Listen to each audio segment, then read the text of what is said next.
नमस्कार दोस्तों, आपको रोहन क्लास में आपका स्वागत है। जैसे कि एलपी में 9 अगस्त सब फर्स्ट शिफ्ट में पूछा गया साइंस का क्वेश्चन आपको हम डिस्कशन करवाएंगे। साइंस के 20 क्वेश्चन है, उसका डिस्कशन हम पर डे 20 क्वेश्चन को करवाएंगे। पहला क्वेश्चन, आइए आपको पहला क्वेश्चन देखिएगा। प्रतिरोध की एसआई मात्रक इकाई है।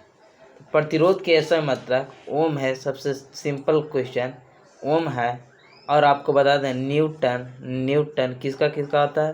बल के होता है, भार के होता है। भार को आपको वजन भी लिख सकता है। ये न्यूटन होता है बल के। कूलाम होता है आवेश के कूलाम होता है। और जूल कार्य एंड ऊर्जा के जूल होता है।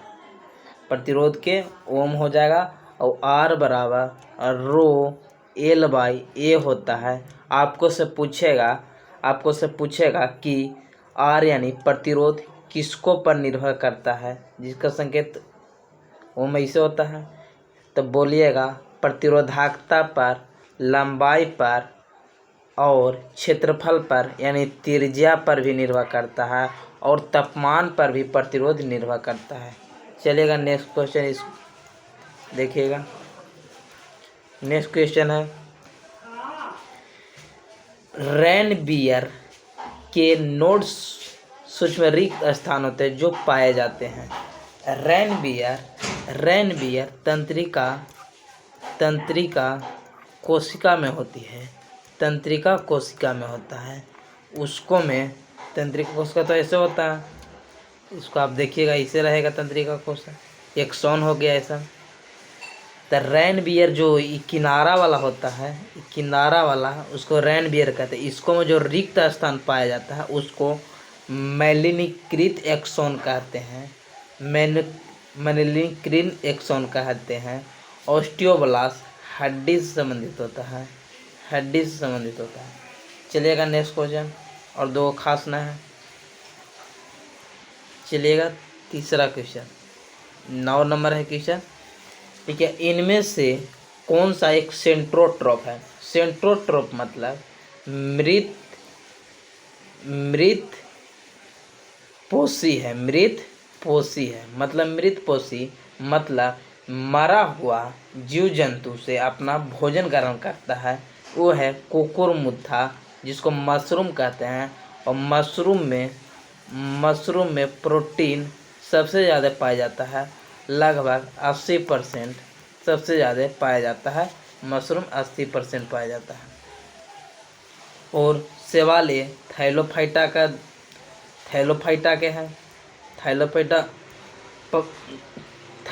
के है। और कबूतर और स्तनधारी, ये तो सब स्तनधारी है। चलेगा ये सब परपोषी है। हम लोग मनुष्य कबूतर ये सब परपोषी है। चलेगा नेक्स्ट क्वेश्चन देखिएगा। नेक्स्ट क्वेश्चन है, संवेग को किसके गुण अल्फा के रूप में लिखा जाता है? तो आप जानते हैं कि P बराबर m गुने v होता है, यानी द्रव्यमान गुने वेग होगा। ऑप्शन नंबर सी हो जाएगा। और ये हो जाएगा F बराबर m में, यानी आप ऐसे याद रखिए, फादर बराबर माँ, यानी बल बराबर द्रव्यमान गुने त्वरण होता है। और P के एक और संबंध है, कनेटिक ऊर्जा यानी गति ऊर्जा बराबर P²/2m होता है। 2m होता है। एक मतलब गतिज ऊर्जा बराबर संवेग के स्क्वायर/2 गुने द्रव्यमान होगा। चलिएगा नेक्स्ट क्वेश्चन है,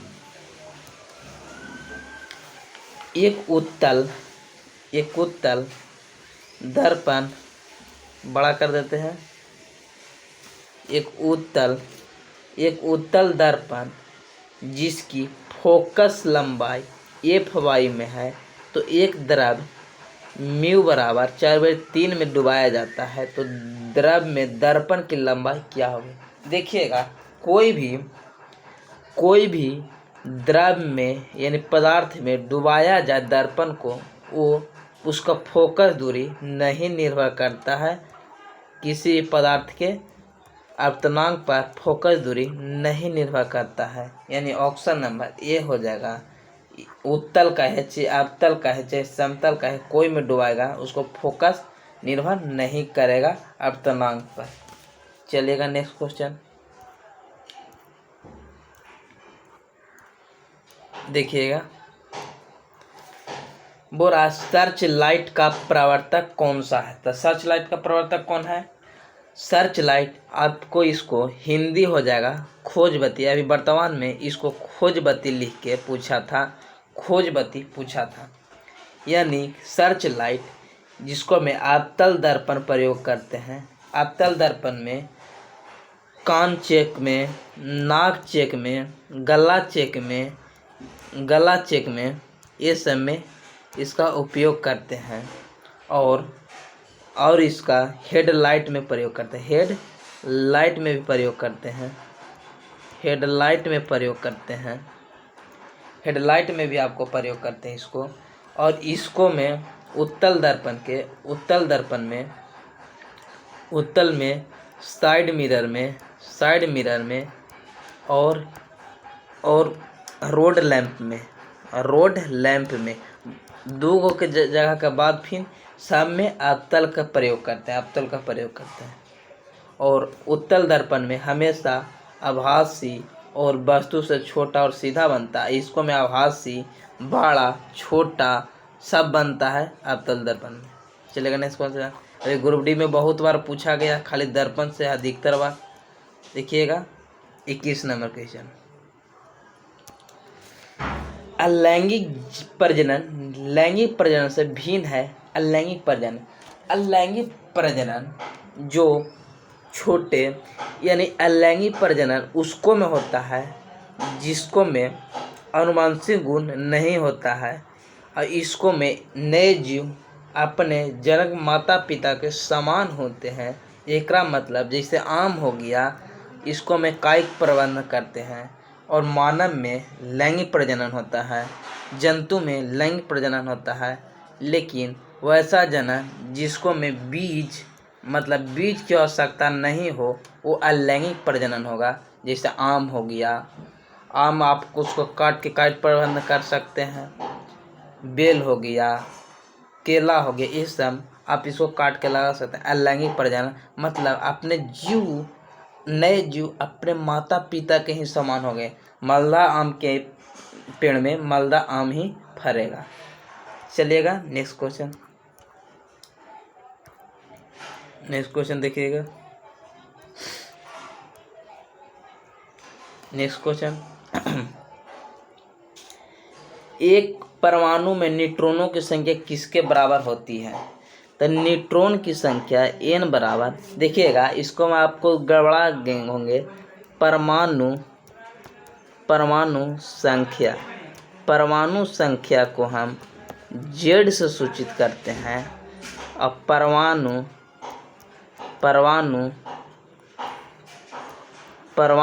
भार को a से सूचित करते हैं।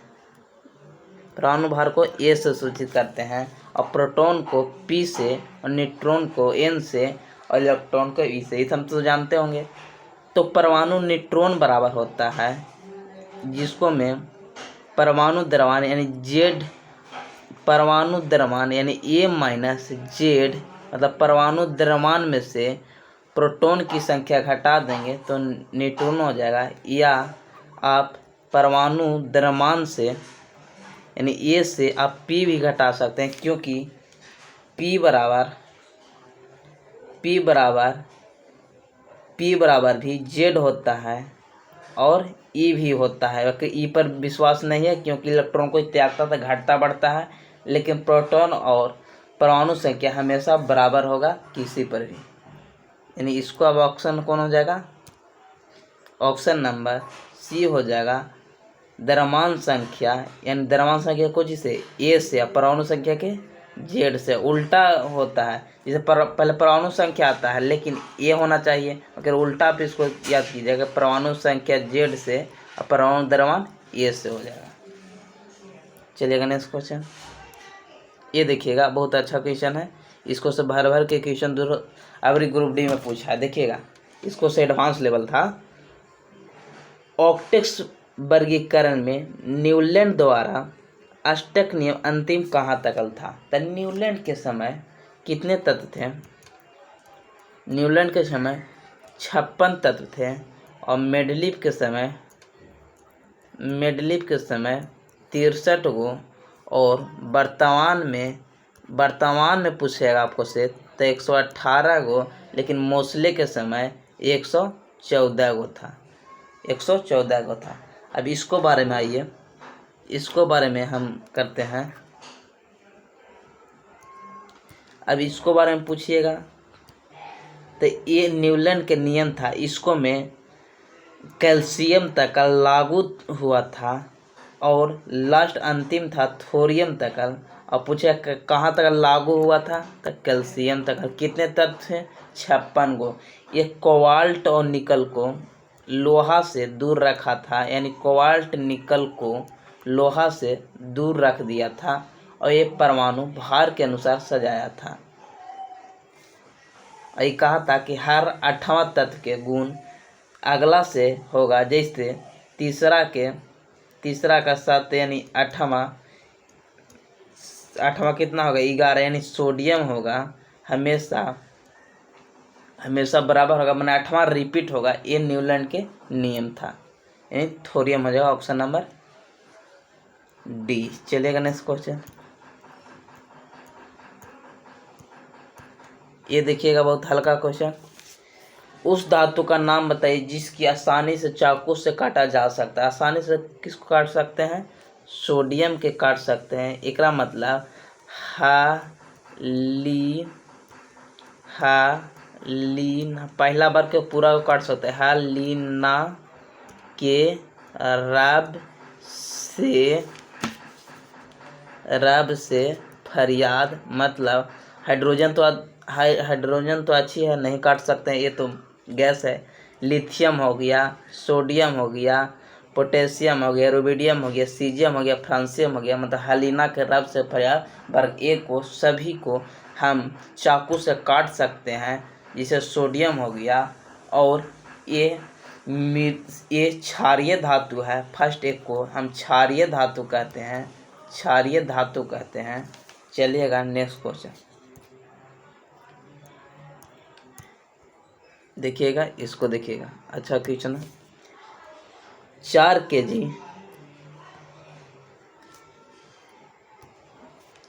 kg द्रव्यमान वाले एक वस्तु क्षैतिज दिशा में 5 मीटर प्रति सेकेंड की गति से बढ़ रही है। इसकी गति 10 मीटर प्रति सेकेंड तक बढ़ाने के लिए इस पर क्या कार्य करना होगा? मतलब m बराबर कितना दिल है? 4 kg दिल है। 5 मीटर प्रति सेकेंड, यानी u बराबर 5 मीटर प्रति सेकेंड है, बढ़ाकर 10 मीटर यानी v बराबर 10 मीटर प्रति सेकेंड किया जाए तो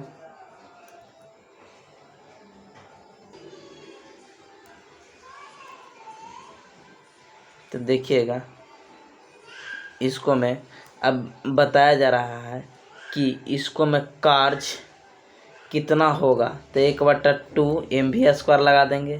तो m तो सब में कॉमन है, तो 1/2 हो जाएगा। m कितना हो जाएगा? 4 हो जाएगा। अब v पहले 10 था तो 10 के स्क्वायर माइनस 5 के स्क्वायर कर दीजिए। अब आ जाएगा 1/2 गुने 4 गुने एक बार जोड़ के 15 a square minus b square, तो एक बार जोड़ के एक बार घटा के, यानी 5 और 2 से काटेंगे तो 15 × 75 दूनी 150 जूल हो जाएगा। ऑप्शन नंबर ए हो जाएगा। इसको नियमन से कैलकुलेशन कर दीजिएगा। चलिएगा नेक्स्ट क्वेश्चन।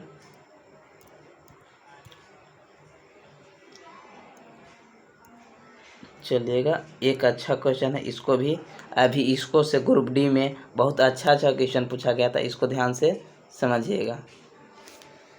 पूछ रहा है निम्नलिखित में से अभिक्रिया द्वारा उच्च प्रतिक्रियाशील वाले धातुओं का निष्कासन होता है किसको विधि, कौन विधि द्वारा जो उच्च अभिक्रियाशील है। जैसे में पोटेशियम हो गया, सोडियम हो गया, कैल्शियम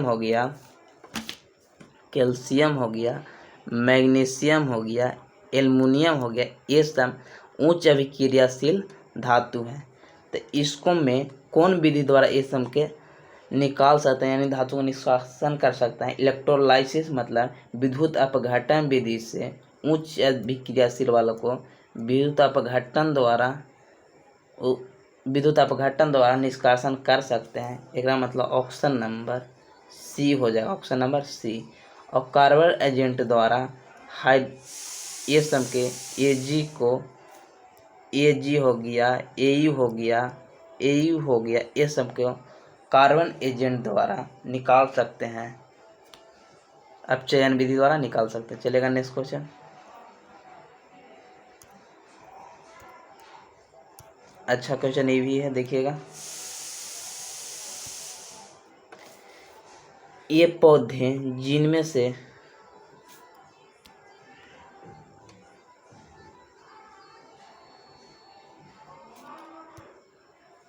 पूछ रहा है ये पौधे जिनमें से पौधे के विभिन्न भाग उपस्थित नहीं होते, एक पदार्थ संबंधित है जिसको में उपस्थित नहीं होता। देखिएगा पादप यानी पौधा दो प्रकार की होती है। एक होता है क्रिप्टोगेम्स माने अपुष्पीय पौधा। एक होता है पुष्पीय पौधा जिसको आप फेनेरोगेम्स कहते हैं। और क्रिप्टोगेम्स यानी अपुष्पीय पौधा तीन प्रकार की होती है। एक होता है ब्रायोफाइटा, एक होता है ट्रेडोफाइटा और एक होता है थाइलोफाइटा। ब्रायोफाइटा, थैलोफाइटा, एगो ट्रेडोफाइटा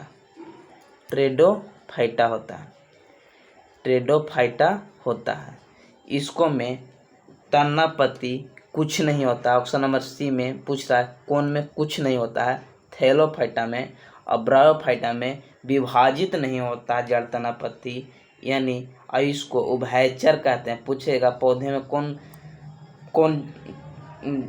कौन अच्छी उभयचर है, तो ब्रायोफाइटा उभयचर प्लांट में आता है। और ट्रेडोफाइटा में तना पत्ती और जड़ विभाजित होता है, लेकिन तीनों में फूल नहीं होता, यानी बीज इसको में नहीं होता है। चलिएगा नेक्स्ट क्वेश्चन। ट्रेडोफाइटा ये सब में नहीं होता। जब एक परिपथ में कई प्रतिरोध श्रृंखला क्रम में जोड़े जाए तो करंट का मान होगा। तो देखिएगा हम लोग तार को दो प्रकार से जोड़ सकते हैं। एक जोड़ सकते हैं श्रेणी क्रम में, एक होता है समांतर क्रम में। देखिए समांतर के बात होगा ना तो अपना घर के बात कीजिए, तो हम लोग समांतर में घर के बाहर जोड़ते हैं तो क्या होता है, वोल्टेज समान होता है क्योंकि सभी बल्ब एक जैसा बढ़ता है, थोड़े कम बेसी बढ़ता है, तो वोल्टेज समान होगा। और इसको में धारा यानी आई अलग अलग होगा। और इसको में जोड़ते हैं प्रतिरोध आर टोटल बराबर 1/R1 प्लस 1/R2 में जोड़ते हैं। और इसको में वोल्टेज अलग अलग श्रेणी में होगा और धारा समान होगा। और इसको में प्रतिरोध सीधा जोड़ते हैं R1 plus R2 plus R3। तो बोल रहा है जब प्रतिरोध को कई श्रृंखला क्रम में जोड़ा जाए यानी श्रेणी क्रम में जोड़ा जाए तो करंट का मान कैसा होगा, समान होगा, यानी एक ही रहेगा। ऑप्शन नंबर 4 हो जाएगा। चलेगा नेक्स्ट क्वेश्चन। इसको हल्का क्वेश्चन है, इसको पर ध्यान दीजिएगा। NH4 के वो है, इसको में अणु जोड़ना है। अणु में परमाणु कितने हैं, तो परमाणु जैसे हो गया NH3 लिख दिए तो 3 और 1 4 हो गया। CO2 लिख दिए तो 2 गो और 1 3 गो हो गया। इसी तरह देखिएगा NH4 है तो 4 1 5 और 5 के होल ट्वाइस, ऐसा होल ट्वाइस रहेगा ना, 2 गो रहेगा तो इस सब में गुना हो जाएगा, 3 रहेगा तो इस सब में एने वाला का गुना होगा। यानी NH4 यानी 4 1 5 और 5 दूनी 10 हो गया ये, और 1 11 और 4 15 हो जाएगा। ऑप्शन नंबर ये हो जाएगा। आप कमेंट में बता दीजिएगा किसको, Na2O3SO3। ओके, यहाँ पर हम लिख देते हैं आपको, एगो HW हम दे रहे हैं आपको। अब बताइएगा कमेंट में L2SO3 के होल टॉइस 3 को आप इसको बताइएगा कितना होगा, परमाणु संख्या कितना होगा आप बताइएगा। देखिएगा, मेंडलीव के आवर्त सारणी में से तत्वों का गुण उसके आवर्धिक सावधान माना जाता है। मतलब मेंडलीव ने किसके अनुसार सजाया था, तो मेंडलीव ने परमाणु द्रव्यमान के अनुसार सजाया था, परमाणु संख्या के अनुसार। पर मोसले ने और मेंडलीव ने रासायनिक एवं भौतिक गुण पर भी सजाया था, भौतिक गुण के भी अनुसार सजाया था और द्रव्यमान अनुसार सजाया था। पूछा कौन सा भौतिक और रासायनिक गुण पर सजाया था, तो मेंडलीव। कौन परमाणु द्रव्यमान पर का सजाया था, मेंडलीव। मेंडलीव के पहले न्यूलैंड ने भी सजाया था और डोबनेयर ने भी सजाया था। अब परमाणु आकार पर, परमाणु संख्या पर कौन, मोसले ने किया था। चलेगा नेक्स्ट क्वेश्चन। देखिएगा, एक सिंपल क्वेश्चन है, लेकिन आपको बता दें 1 किलोवाट घंटा बराबर क्या होगा। तब तो याद रखेंगे 3.3 × 10⁻6 जूल। आप इसको बता सकते हैं कैसे होगा, तो 1 किलोवाट घंटा, तो 1 किलो में कितना होता है, 1000। वाट को हम जूल बटा सेकंड रख सकते हैं, क्योंकि अच्छी के बात कर रहा है। वाट मतलब कार्य बटा समय यानी शक्ति के बात कर रहा है। और आवर को हम यानी घंटा, 1 घंटा को हम क्या कह सकते हैं, 60 सेकेंड, 60 मिनट, और 60 मिनट को हम सेकेंड में भी बदल सकते हैं। यानी 1000 गुने 3600 हो गया, 3600 जूल बटा सेकेंड हो गया। इस सेकेंड हो जाएगा 36 सेकेंड, सेकेंड से सेकेंड खत्म हो जाएगा, यानी 36 गुने 10⁻5 जूल हो जाएगा। अब 1 जीरो इधर बढ़ाएंगे तो ये भी बढ़ जाएगा, यानी यहाँ एक बिंदु बैठा देंगे तो 3.6 गुने 10⁻6 हो जाएगा। आप इसको याद रखिए। कभी इसको किलोवाट को हटा देता है, लिख देता है 1 वाट घंटा, तो आप इसको 3 जीरो हटा दीजिएगा और 36 गुने 10 कितना हो जाएगा, 2 हो जाएगा। इसको आप हटा दीजिएगा, कभी ऐसे भी पूछ लेता है। चलिएगा नेक्स्ट क्वेश्चन। एक आप याद करने वाला क्वेश्चन है, निम्नलिखित में से कौन सा अम्ल लाल चींटियों में उपस्थित होता है। लाल चींटियों में कौन सा होता है, फॉर्मिक अम्ल, मैलिक अम्ल किसको में, सेव में, टैनिक अम्ल चाय में, ऑक्जेलिक अम्ल किसको में, ऑक्जेलिक अम्ल बता दीजिएगा। एक अभी नया आएगा पालक में, आपको तो टमाटर तो याद होगा, टमाटर एक नया याद रख लीजिए, पालक में। चलिएगा, MTS में अभी तत्काल में पूछा था।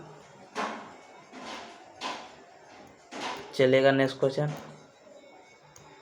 ये देखिएगा, नकारात्मक त्वरण निम्न में से किसकी दिशा के विपरीत होता है। नकारात्मक त्वरण यानी त्वरण किसके विपरीत होता है, तो गति के और गतियों में किसका, वेग का। ऑप्शन नंबर 3 हो जाएगा। फर्स्ट ऑप्शन ये हो जाएगा, ये ना रहता तो गति का होता, लेकिन गतियों से स्पष्ट हो गया कि कोई दिशा का बात करेगा तो वेग हो गया। गति से दिशा हम ज्ञात नहीं कर सकते हैं। किसका विपरीत होता है, नकारात्मक त्वरण किसका होता है, वेग के। चलिएगा नेक्स्ट क्वेश्चन, ये देखिएगा, ये अच्छा क्वेश्चन है। पानी को ब्लीचिंग पाउडर में मिलाने की कौन सी है, तो ब्लीचिंग पाउडर यानी COLC2 के बात करेगा तो हमेशा आप कार्बन क्लोरीन के बात करेंगे, और कार्बन डाइऑक्साइड बात करेगा तो सोडा कहूँ लिखेगा तो निकलेगा कुछ कार्बन डाइऑक्साइड और अम्ल की बात करेगा तो हमेशा हाइड्रोजन निकलेगा। अम्ल की बात करेगा तो हमेशा हाइड्रोजन। सोडा का है, बेकिंग सोडा का है या कोको कोला का है, इससे CO2 निकलेगा। और जब ब्लीचिंग पाउडर की बात करेगा तो क्लोरीन निकलेगा। ये आप हमेशा याद रखिएगा, इसके झा सर का ट्रिक है। चलिएगा नेक्स्ट क्वेश्चन ख़त्म हो गया। आप इसको आप नियम से देखिए और बताइए कैसा, कमेंट में ज़रूर बताइएगा कैसा लगा आपको। पर डे इसका वीडियो चाहिए कि नहीं, अच्छा लगा और कैसा हमारा होना चाहिए। जय हिंद जय भारत। आप सब्सक्राइब कीजिए और लाइक कीजिए और शेयर कीजिए।